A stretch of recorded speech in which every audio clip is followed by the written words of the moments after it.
বৃদ্ধ মৎস্যজীবী রহমান সারা জীবন নদীতে মাছ ধরে কাটিয়েছেন। একদিন তিনি নিজের হাতে একটা নিখুঁত জাল তৈরি করলেন, হালকা, মজবুত আর এতটাই সূক্ষ্ম যে ছোট মাছও এতে ধরা পড়বে না। পরদিন সকালে তিনি সেই জাল নিয়ে নদীতে গেলেন। প্রথমবার ছুটতেই জাল ভর্তি হয়ে উঠল রূপালী মাছ দিয়ে। রহমান খুশি মনে মাছগুলো নৌকায় তুললেন। কিন্তু ঠিক তখনই এক অদ্ভুত দৃশ্য ঘটল। নদীর পানি ধীরে ধীরে ঘোলা হয়ে উঠল, বাতাস থেমে গেল, আর গভীর থেকে একটা গম্ভীর কণ্ঠ ভেসে এল, তোমার জাল খুব নিখুঁত, কিন্তু প্রকৃতির নিয়ম ভাঙলে তার প্রতিশোধ অনিবার্য। রহমান আতঙ্কিত হয়ে চারপাশে তাকালেন, কিন্তু কাউকে দেখতে পেলেন না। তিনি দ্রুত নৌকা নিয়ে ঘাটের দিকে ফিরলেন।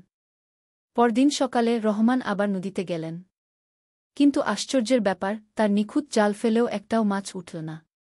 শুধু নদীর গভীর থেকে সেই গম্ভীর কণ্ঠস্বর শোনা গেল, প্রকৃতি সবকিছু ভাগ করে দিতে শেখায়, সবকিছু কেড়ে নিতে নয় গিয়ে। সেদিন থেকে রহমান বুঝে গেলেন, অতিরিক্ত লোভ কখনো ভালো ফল বয়ে আনে না।